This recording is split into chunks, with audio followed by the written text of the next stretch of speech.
अली भाई जरा ये बताइए कि चलें जी, आप नो गो एरियाज हैं, आप मान रहे हैं, आप भी कह रहे हैं, सिंध वाली साइड पे भी हैं। ये बताइए कि इतना जदीद असला इनके पास कहाँ से आता है?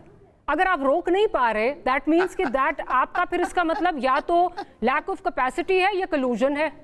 दोनों में से एक ही चीज हो सकती है ना? नहीं, देखिए पहली बात तो ये है कि अदर सिद्दीक साहब कह के लगा रहे हैं इनकी केपीके में गवर्नमेंट है और केपीके के अंदर और उधर से क्या कुछ हुआ और जिस तरह नहीं कच्चा का लगा केपीके में नहीं आता वो भी ढका छुपा हुआ नहीं है। असला भी इधर से ही आता है और सबसे ज्यादा मुतासर भी केपीके के अवाम होते हैं इस किस्म के वाकयात से। लेकिन मैं देखिए रोके ना अब मुझे बात तो करने देना, आपकी बारी आएगी, गुजारिश सुने। डॉक्टर साहब जो आपने बात की है ये यकीनी तौर पर डॉक्टर साहब मुझे जवाब जरूर लेना है आपने। भाई मेरी बात मुकम्मल तो होने देना भाईजान। देखिए बात ये है कि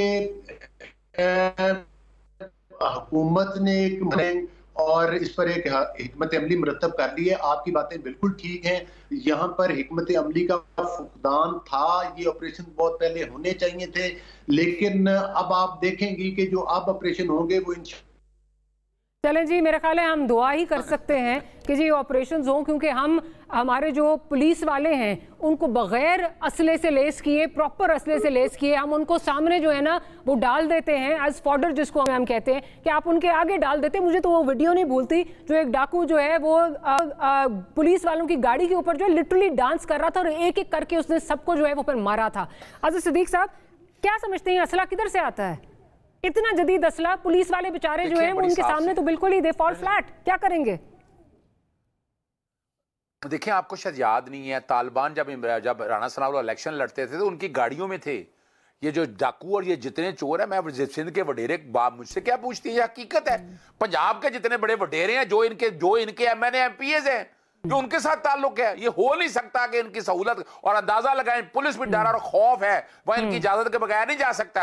और आज एक सवाल उठता है ना, कहां गए हमारी एस्टैब्लिशमेंट और वो लोग कि यानी इनको कंट्रोल नहीं कर सकते, सहूलतकारी किरकी हो रही है। और मैं एक आखिरी बात करते हुए, ये हम पे तो इल्जाम है ना जनरल फैज के 2.5 सालों से जजेस के साथ क्या हो रहा है आम आदमी के साथ इस 2.5 सालों का आखिरी उनका पॉइंट ऑफ व्यू ले लूं।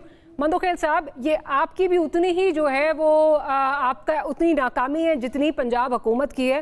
विजुअल्स हमने देखे, पुलिस मोबाइल्स में जो है वो असला बाकायदा जो है वो जा रहा होता है। पॉइंट ये है कि ये कब तक हम जो है वो पुलिस वालों की कुर्बानियां देते रहेंगे, जाके सॉरी फेसेस जो है वो बनाते रहेंगे और कहते रहेंगे जो ऑपरेशन होने वाला है, सिंध और पंजाब मिलकर ऑपरेशन कर रहे हैं, ये कब होगा? जी डॉक्टर मारिया बिल्कुल सही कह रहे हैं, ऑपरेशन कई मरतबा हो चुका है, उसके बाद ये फिर जिंदा क्यों हो जाते हैं समझ में ये नहीं आ रहे। और कल जो वाकया हुआ है, 12 पुलिस वाले शहीद हुए, 10 जख्मी, इंतहाई अफसोसनाक खबर आई है। लेकिन उसके साथ साथ अफसोसनाक खबर ये है कि वहाँ का एडिशनल आईजी कामरान खान ये फरमा रहे थे कि ये सिंध से डाकू है।